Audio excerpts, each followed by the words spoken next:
Welcome back. Before we get started on the last little bit of this Jello Box journal, I want to take a moment to tell you about a great material that is overlooked. We throw it away. We don't even think twice about it. And I've used it so many times. When you are deconstructing a book and taking out those pages to use in your own journals, take a moment to flip it over and look at the spine. If you can salvage any part of that gluing bit where the previous bookmaker had glued it together, grab that. I just keep them all in this little bowl here, and they make the best texture pieces to add to anything. I've added them to covers, I've added them to tags, I've added them as as page tabs in my journals. It's an amazing piece of texture that just adds so much interest, and it's just right there waiting for us, and we just don't even notice it. I'm just going to take the next little bit of time to show a few different embellishments that I've made quick and simple, quick and easy to put into this Jello Box journal. All of these you can do with bits and pieces of scraps that you have lying around. I used a piece of leftover scrapbooking paper, 12 by 12 paper, and I just sliced off a bit, and I wanted to make some very simple inserts to go into this journal.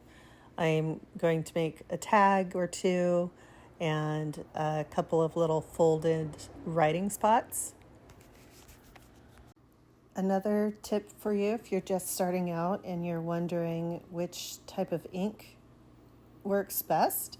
Again, it's everybody's preference, but personally, I prefer to use Distress Oxide when I am distressing my edges or aging my edges versus Distress ink. They both are beautiful. They both work great. But what I like about the Distress Oxide is that it is more opaque and it seems to cover the edges better.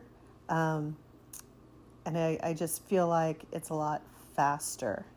But a lot of people like the more delicate look of ink. Either one is great. But if I had to choose between one or the other, now that I've been doing this for longer, I tend to go for the oxide when I am getting the brown inks, and the inks when I am getting the colors, if that makes sense. If you are going to use your leftover scrapbooking paper to make tags or writing cards, journaling cards, make sure to back them with something so they're a little sturdier. Also, that bright white, I don't like the bright white backgrounds. I like it to be a little more faded and a little more old looking. So I put various things on the back. Sometimes it will be coffee dyed paper. Sometimes it will be tissue paper that I glue on the back, which makes a great texture. Sometimes I will use scraps of old ledger pages or book pages that have a little bit of writing space on them where people can just write over them. If you have that nice sturdy fancy scrapbook paper, which I did not have very much of, but that is great. That's nice and sturdy and you don't need to back it with anything else. But this is just another way to add a little handmade touch and some little fun and uniqueness to your journal. Setting those aside to dry and trim later, these little foldable inserts also make great little treasures or secret spaces to tuck in pockets here and there where you can write little secrets. And they're also fun to embellish on the outside as well. And I do the same thing on these. I will just find leftover scraps that look like they would be nice writing spaces, glue them in the back, fold them up, and tuck them in the spots. I will sometimes embellish the fronts, sometimes I won't. Just depends on how I want that journal to be and how much I want to leave to be done later, whether that's by me or by a new owner of the journal. An easy way to get a lot of tissue paper that you can do a lot with is hop down to your thrift store or raid somebody's old sewing box and pull out those old patterns. The tissue paper in there is very strong. It's sturdy. It doesn't, it seems like it doesn't tear as easily when you're working with it as regular tissue paper. It is easy to print on in a printer. It's great to stamp on. You do not need any fancy glue to use it as a decoupage paper. In fact, I use glue stick the most with this sewing pattern paper because it's very nice, very easy to work with. It does whatever I want to, and I think it looks great no matter what I do with it. In this case, I'm just stamping it, or not stamping, but distressing a little bit, wrinkling it up, and gluing it inside one of my foldables.